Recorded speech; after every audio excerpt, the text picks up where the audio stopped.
Yeah, they look the way they do because of a lot of different reasons, and so the general consensus is they all kind of look the same. But you gotta find a way to somehow push it and evolve it, because if we don't, it's gonna be the same. Okay. We need to continue to push it. And you know what? That's a perfect segue into the section of our subscriber questions. Oh, sure. And one of the first questions is why do all cars look very similar? Yes. That question. Yeah, I'm sure there's a lot of reasons, but I have some theories, but I want to hear it directly from you first. It's a good question. Okay. So I think cars, to me, they don't really look the same. Okay. I've looked at them enough now where I'm starting to pick up certain subtleties, like, oh, that's a very clever way to do that door aperture, and like, no one cares about that. You know, they're not going to buy a car because like, oh, that door is amazing, right? But to me, I see those things now, and I kind of understand the problems that those designers and manufacturers have had to go through. Yeah. So I certainly appreciate that now, looking back. So I think some cars are handled very differently, but the big picture, they look the same, I think, because most car manufacturers have encountered the same problems with safety, with regulations and stuff. So it's no surprise they've come up with similar answers, which is the reason why cars like look kind of in general the same. But I think as we go forward with electrification and new technology, they're going to drastically change. Okay. Yeah, because you can start to get cars that have completely flat floors now, right? You can lower roof lines. Yeah. You can start to do crazy things that we couldn't in the past, per se. And technology, the strength of the stamping and the frames are getting stronger and stronger, right? They have to hold up like a crazy amount of weight. So maybe now we can start to do some different things with materials. I see. I'm hoping. I'm not saying it will. I'm hoping in the next 5 to 10 years, or even in our lifetimes, we'll see them drastically change. Because I mean, in general, I feel like with electrification, maybe the specs will become so close to each other with different brands, whether it's horsepower or torque. But then the design differentiation really becomes a huge factor for the consumer. Yes. So yeah, I mean, my biggest gripe as of now is I feel like the pedestrian safety standard thing, where you have to have a certain hood height. That's the crazy. Oh, there's a lot of stuff. I'm sure you know way more than me, but it's just that one. There's a lot of crazy rules. I just can't like from the front wheel to the hood, like that fender height. It kills me every time. Yeah, the hood has to flex enough so like a person's head doesn't hit the block, right? But now, I mean, the engine doesn't necessarily have to be there, right? You can start to move it around, and I mean, electric motors are packaging them very differently now. So, I mean, Tesla right now, you have a frunk there, right? You have storage. True. Yeah. So, I hope cars will start to change. So, is that what's dictating that height? Is it because the pedestrian can't hit the motor inside, or is it? There's a rule. So it has to crush a certain amount, and if the hood deflects and it hits the block, then a pedestrian. Well, there's a bumper height requirement too. But if the pedestrian's head comes down and hits the hood, there's a lot of rules there.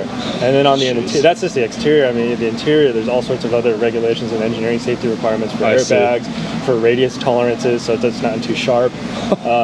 But those are things that I hope people could not worry about, because you don't have to, as a consumer, you shouldn't have to worry about that. I should come up to a car and be like, that's hot, like I really want that, you know?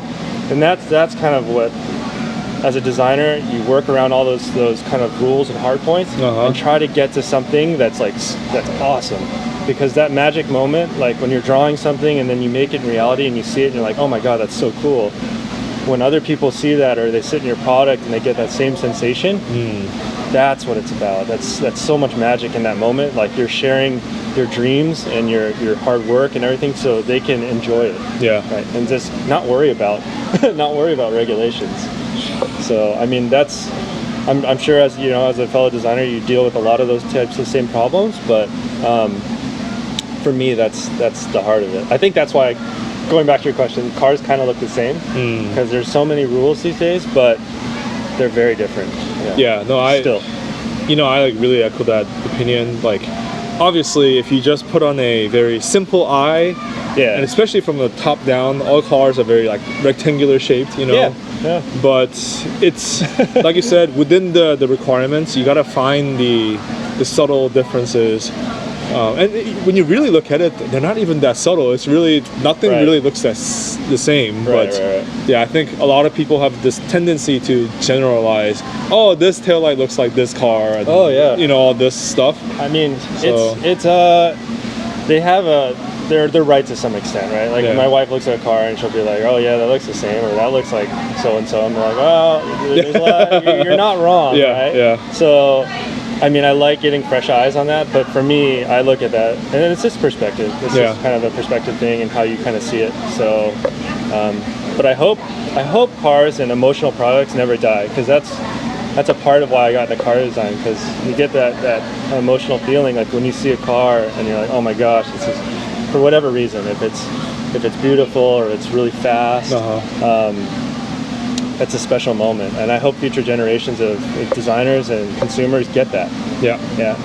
So hats off, and here's to car design. I hope it never dies, and I hope that people continue to drive cars. I guess we should have been drinking beer, not coffee. But so, and actually, we can continue on with that question.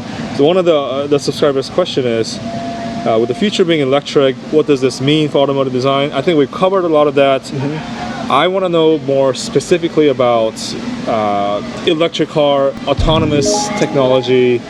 How is it going to change the future of mobility, how we own cars? I don't want you to, talk about anything that's not that's confidential. I don't want to get you in trouble, but what are some of the things that the automotive world is considering? I mean, you went to LA Auto Show recently, right? Yeah, it's no secret. A lot of automotive manufacturers right now are transitioning. We're in a transition period from combustion engine to electric, right? And I think that, to me, that's kind of the gateway to future technology, in terms of like, you're going to start to see more autonomous vehicles, and a lot of different, I hate to say like fully autonomous, but a lot of aids and stuff to help drivers, right? And the whole goal of all of this, I think, is to make people's lives better. So you can get in a car, push a button, and it's safer, more efficient. Everything's, in theory, it's supposed to be better. So I think as technology will progress, the car will try to catch up to that. Because I think the technology is pretty close. I think we can do it, but there's a lot of stuff that we're trying to do to catch up to that. So I'm hoping in our lifetime we'll get to see that. But I'm a little nervous. I'm a little nervous for that, but I think it's kind of the old person in me, because I mean, I like driving. I like that emotional feel. I like being connected to the road, but that's just me. You know? And I think there's 1,000 other people out there, millions of other people that hate driving, right? It's a big problem. So that must be and that's exactly where you get the mixture of work and hobby coming in, right? It's obviously we have a lot of enthusiasts watching the REVlogue channel. And I myself, I'm very split as well.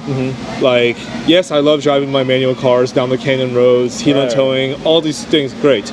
But the reality is, I'm stuck in the 405, doing my daily commutes. Is awful. So, like, it's like, I think a lot of enthusiasts are worried that they'll get that kind of, feel taken away from them. So, how do you create excitement, or like genuine driving excitement for the enthusiasts with the future tech coming out? So a lot of that I think is going to come on the interior side of cars. Right, because now if you have, let's say in theory you have an autonomous vehicle, right? You're now saying you don't need to drive in it. So now the question is, if you're in that car, what do you want to do, right? So now the interior is a humongous, more of a factor than the exterior. What do you want to do in that car? Do you want to play video games with your friends? Do you want to play with your kids, right? Now you can start to do other things that you wanted to do in life without having to focus on the road. Those are the questions that I think we're going to have to start answering, and do it in a very, I hate to say, like, just be smart about it, right? There's going to be tons of problems that are going to come up and scenarios that we need to think about, but man, that'd be awesome. I mean, maybe keep the fun car at home and have the autonomous car to go on the 405. So there's going to be scenarios, I think, for everyone. especially the car enthusiasts. Don't lose that. Don't lose the car enthusiasm and the passion for driving. But if there's a product out there that also help you get through the 405, I'm all for it. Yeah, I'm all for it. Yeah. I mean, maybe, I don't know, who knows? Maybe we'll get to a point where the autonomous driving is so good, it can even kind of teach the driver how to become a better driver. You know what I mean? Like on the canyon roads or something like this. God, please don't shoot me for saying that for a lot of enthusiasts. I know that probably sounds terrible for some of you guys, but I mean, think about that. I mean, if the car is able to take the optimal lap, right, and just based on data, you can start to pick up on that, right, and start to like, okay, this is where I need to get in, or I need to be faster through this section, right, or like I'm not pushing it hard enough through here. So those are things that could all help. But I hope that we continue to drive. Like, I'm still with you on the Canyon Road thing. Like, yes, all for that. Apparently, manual drivers are 1% of the entire. Yeah, it's a dying breed. It's a dying breed. But well, you know, we can't keep saying, "Oh, build manuals for us." You know, you gotta buy them as a consumer to really help the manufacturers keep making these cars. True. So. So I have an interesting take on that. I'm 100% like, I love manual transmission, right? I grew up with that. That's something I am very passionate about, but actually very recently I've been thinking more and more about that, and I'm kind of now I don't want to fight technology, because I keep looking at all these new GT3s come out, and they're like, it's a no-brainer, right? That new transmission is way faster, right? PDK transmission. So I'm not going to say no to that, you know? Like, I feel like you should embrace that technology, and it's faster. There's no way around that, right? You can say that, I'm more engaged or do all this stuff, but now technology is at a point where, okay, that is absolutely faster. Yes. Why wouldn't you take that, right? Yes. It's a tough battle, but I don't want to sit on the 405 burning my clutch out. So I think it just depends. It's just preference. No, I mean, and for those of you that haven't watched the manual versus automatic, you know, if the automatic makes you less of an enthusiast, watch that video. But I totally am in agreement.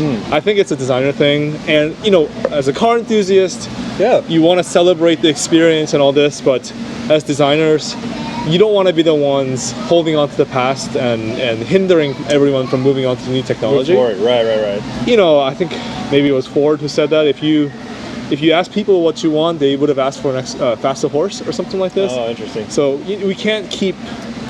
I know it's great, but we can't keep lingering onto our past and just totally avoid the future. Okay.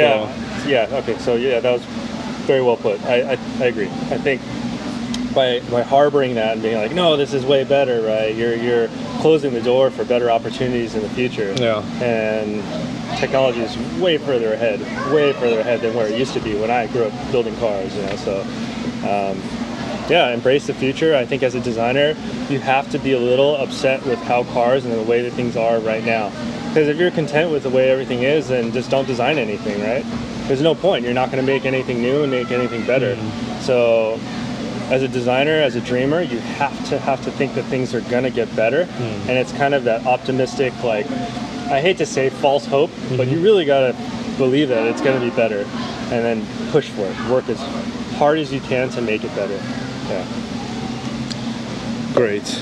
All great conversations. I do want to get into a little bit about the interior specifically. Sure. And this is exactly the embracing the future or keeping the traditional thoughts.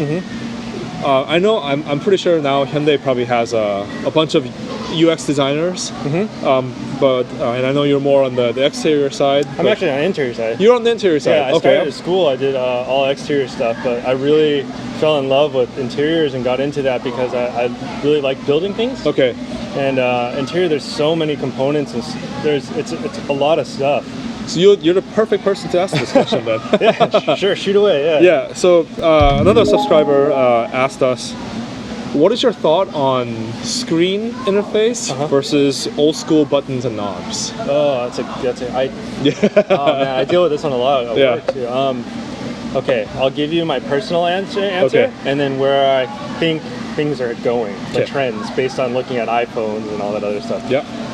I always prefer a manual, physical knob, for a lot of reasons. Like if I get in a car and I'm snowboarding, right, and I have gloves on, or I don't know. There's a lot of good reasons to have a knob where you can just, I know I'm touching something and I'm getting a feedback and an answer right away to what I'm controlling. There's a lot of times with like a screen where I'm like, okay, I have to go through like 5 menus to get to the function I want to get to, and it's a little frustrating, but aesthetically, it's beautiful, right? There's no clutter. It's super clean. Yeah. Right? When I look at a Model 3, yeah, there's nothing. There's no distraction. So it has its aesthetic advantages, and it certainly works well. But sometimes there's scenarios where you just wish you could reach for a knob, right? You know, like I want to change the air, right? Yeah, HVAC. Bam, People don't want to wait. Yeah, don't wait. It's there. And so I like that physical feel. In terms of where I think things are going, I think they're going to start to go away, and we're going to start to see less and less clutter in interiors and more simplified, cleaner solutions. Okay. Yeah. What do you think about? Is it? And this is just my assumption. As someone also in R&D, is it cheaper to eliminate more parts and kind of consolidate into a screen? Long run, yeah. I mean, that's less stuff you have to make. But that puts more strain on the UX UI team, who has to make an interface now for the screen. I see. Right? So now they're going to be like, okay, I have to make 10 different maps. For like every single, like, okay, audio up is one, or audio down is one. So a lot of user journeys. A lot of user interface stuff just to control it into a simple screen. So if an OE is able to invest that cost, like Tesla, they got away with a lot of stuff, right? They don't have to make any HVAC components or anything like that. They just put it all into the UI. If you can put that cost up front and invest that, long run now, all your cars can be seamless. But then you run into the question is, it's like, do you like that? Do you want that? Yeah. So I mean, for me, I like a lot of physical dials and stuff. It's something to look at. It's really interesting, and it feels a little bit more premium. Yep. Sometimes I get into the Model 3 and I feel like it's really nice, but it's not enough. It's almost almost too bland sometimes. So it's kind of hard. It's a preference thing. Yeah. But I think after going to the LA Auto Show, there's some brands that are mixing the analog and the digital quite well.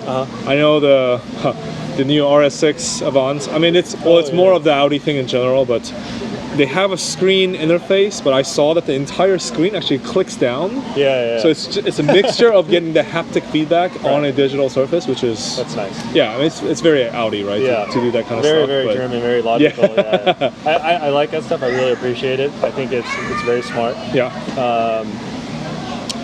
I wish in the future that just evolves even further, right? So there's definitely a way to get both, right? So you get a haptic feedback. I know what's going on, but I think as touch matrix start to get more advanced, it'll become more seamless. Yeah, because we're used to iPhone. I mean, we grew up with like regular phones with buttons and stuff. Now we have an iPhone with no buttons or one button. Yeah. Or, you know. Well, the Razer's making a comeback.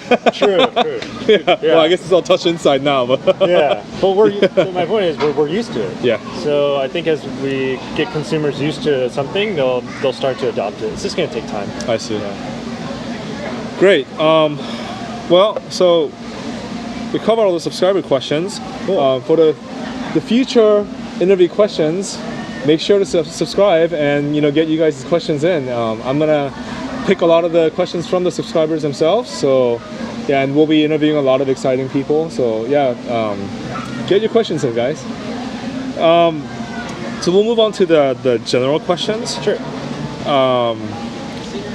So when you're hiring a designer or an intern, I want to get a gauge of how big the company